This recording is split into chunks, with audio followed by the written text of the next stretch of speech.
5,000 follower এবং 60,000 minute watch time, এটা কিন্তু এখনও এখানে দেখাচ্ছে ফেসবুকের।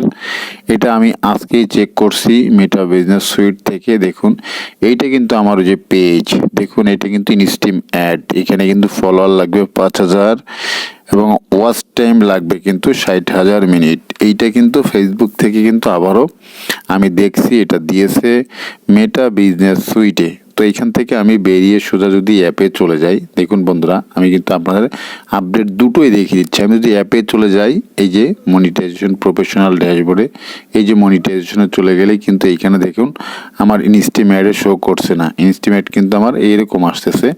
তো এখান থেকে কিন্তু আমি আবার চলে গেলাম গুগল ক্রোমে। দেখুন 60,000 মিনিট ওয়াচ টাইমটা কোথায় আপনি চেক করবেন বন্ধুরা। আমি কিন্তু নতুন একটা ট্যাব নিলাম, এই যে দেখতে পাচ্ছেন নতুন একটা ট্যাব নিছি। এবং আমি কিন্তু যারা এটাকে মানে বলতেছে কন্টেন্ট মনিটাইজেশনের জন্য কোনো শর্ত নাই বা নাই, আসলে এটা অনেকে যাদের ভিডিওতে ভিউজ ভালো আছে, যাদেরকে ফেসবুক ভালো লাগছে, তাদেরকে কিন্তু ফেসবুক দিয়ে দিচ্ছে।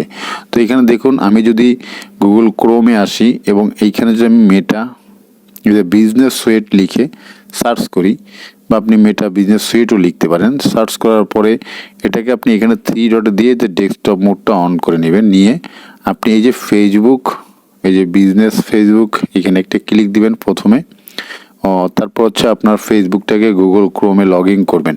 দেখুন এটা কিন্তু আমার পেজটা কিন্তু এখানে চলে আসছে। চলে আসার পর আমি এই যে মনিটাইজেশন অপশনে চলে গেলাম।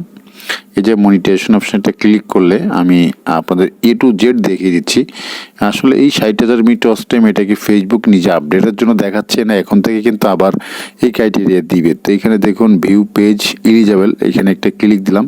ক্লিক দেওয়ার পরে কিন্তু এই অপশন চলে আসছে, এখানে মনিটাইজেশন আদার্স টুল একটা সেট আপ করা আছে। তো এখানে একটা ক্লিক দিলে এখানে দেখতে পাচ্ছেন অ্যাডস অন রিলস, নিচে কিন্তু পেন্ডিংয়ে আছে। তো এখানে আমরা এই যে ভিউ ডিটেলস, এখানে একটা ক্লিক দিলে কিন্তু এই যে দেখতে পাচ্ছেন আমি প্রথমে যেটা আমি আপনাদের দেখিয়ে দিচ্ছি সেটাই কিন্তু এখানে আবারও শো করছে। দেখুন এটাকে কিন্তু ফেসবুক প্রথম যে ক্রাইটেরিয়া এটা ছিল 10,000 ফলোয়ার, সেখান থেকে কিন্তু কমিয়ে এনেছিল 5,000। তো আমার কিন্তু 5,000 অ্যাক্টিভ ফলোয়ার আছে, এটা গ্রিন চিহ্ন হয়ে গেছে। তারপর নিচে কিন্তু এটা 12% দেখাচ্ছে, তার মানে 60 দিনে আমার ওয়াচ টাইমটা 12% কমপ্লিট হয়েছে। তো আপনার এটা পুরো কমপ্লিট হলে গ্রিন হয়ে যাবে। এবং নিচে দেখুন লেখা আছে, এখানে আপনাকে স্পষ্ট লেখা দেখাচ্ছে আপনার পেজে এই যে কতগুলা ভিডিও থাকতে হবে, মিনিমাম পেজে 5টা ভিডিও থাকতে হবে অ্যাক্টিভ, মিনিমাম পেজে 5টা অ্যাক্টিভ ভিডিও থাকতে হবে, পাবলিশ করতে হবে।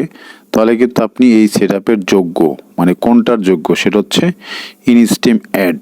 ইনস্টিম অ্যাডের কিন্তু আপনি তাহলে যোগ্য হবেন যদি এই 3টে ক্রাইটেরিয়া আপনার থাকে। তো এটা কিন্তু 25 সালে আমি এই যে নতুন ঢোকার পরেই কিন্তু এই আপডেটটা আমি দেখতে পাচ্ছি। মেটা বিজনেস সুইটে গেলে কিন্তু এইটাকে দেখাচ্ছে, ফেসবুক অ্যাপে গেলে কিন্তু আবার এটা দেখাচ্ছে না। তো আশা করি বিষয়টা বুঝতে পারছেন, একদম ক্লিয়ার হয়েছেন।